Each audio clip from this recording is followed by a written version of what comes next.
Presidente, ci troviamo a Barcis, quest'oggi un sopralluogo tecnico, un incontro con l'amministrazione comunale. Che cosa è emersa e se ci sono già delle tempistiche da poter definire?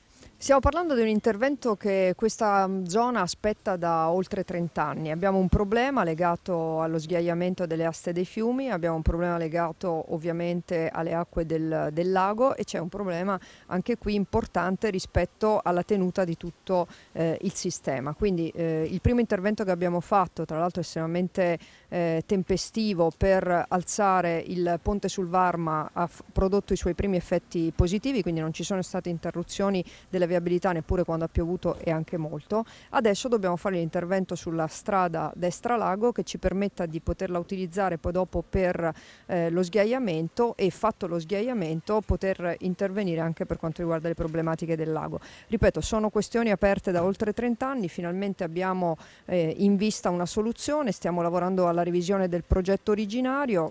Se tutto va bene auspichiamo che per la primavera prossima ci possa essere già la possibilità di appaltare i lavori.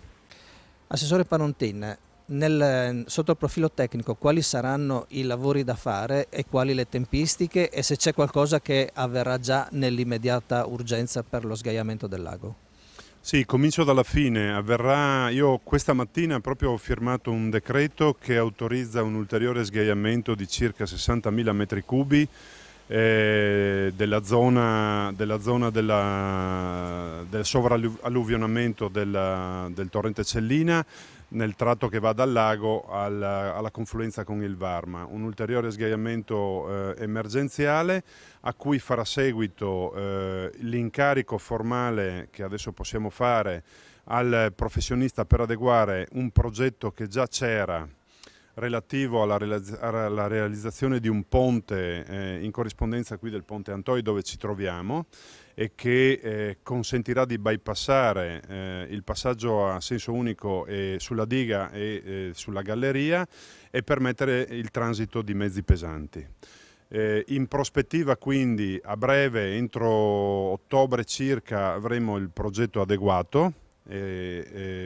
Possiamo pensare a quel punto, tra autorizzazioni, gara eccetera eccetera, di avere un soggetto individuato con la prossima primavera e quindi entro l'estate vedere i lavori in corso per consentire di utilizzare tutta la destra lago, la strada in destra lago, partendo dalla Pentina, dalla confluenza con la Pentina, dove i mezzi con una pista carri entreranno in alveo. Possiamo pensare che da lì poi i mezzi transitano in questa nuova versione della strada, sul nuovo ponte, escono sulla strada regionale 251 e bypassando l'abitato di Montereale Valcellina, utilizzando una vecchia strada di cantiere della diga di Ravedis, arrivare fino alla corrispondenza del cimitero di Montereale e scendere giù di nuovo nell'alveo del Cellina a valle, quindi di fatto trasportando la ghiaia laddove la natura l'avrebbe portata se non ci fossero gli invasi. Per quanto riguarda invece i costi, per questo decreto mi pare siano previsti anche dei costi di adeguamento dei progetti, ma soprattutto quali saranno i costi invece per la realizzazione del ponte e di tutta la viabilità alternativa? Certo. Sì, allora questo decreto stanzia una somma per gli interventi di urgenza di cui ho parlato, che sono circa 200.000 euro, e ne stanzia altri 120-130.000 per l'adeguamento progettuale, con particolare riferimento al ponte, come dicevo, al nuovo ponte.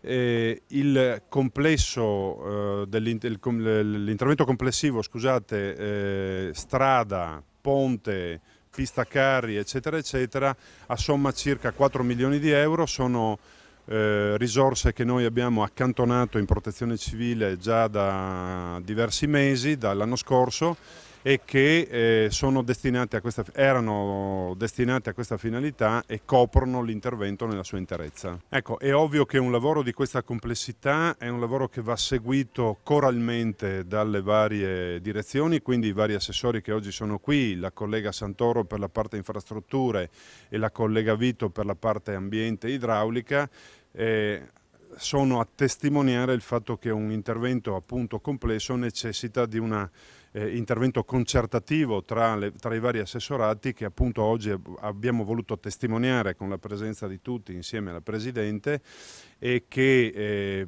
credo potranno garantire che i tempi di esecuzione, progettazione e autorizzazione possano ridursi. Ecco, questo è lo scopo e quindi ringrazio sia i colleghi che sono intervenuti oggi per il lavoro che faranno in futuro, sia le strutture, a cominciare dalla mia, che davvero su questo progetto hanno messo un impegno notevole.